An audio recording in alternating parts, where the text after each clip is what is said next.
Sa hand, foot, and mouth disease pa rin po tayo dahil nga trending ngayon yung hand, foot, and mouth disease sa mga bata. Mapapansin nyo po yung mga batang may hand, foot, and mouth disease, iba-iba din yung kanilang degree of infection. Hindi natin mababasa to sa libro pero nakikita sa pasyente.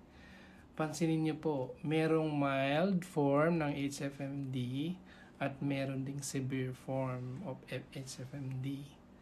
Kasi yung iba, konti lang yung lesion, tapos minsan 5 days lang wala na yung HFMD nila. Yung iba naman, ang daming lesion, putakte.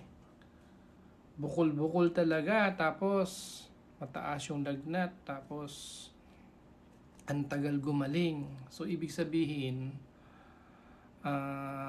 iba-ibang degree din yung hand, foot, and mouth disease. Hindi siya basta ano lang. Basta may mild, may severe form. Kasi iba-ibang virus din ang nagkukos niyan. At saka pansinin nyo, yung HFMD nagkaroon ka ngayon, pwede ka uling magkaroon next year. Pwede po siyang maulit.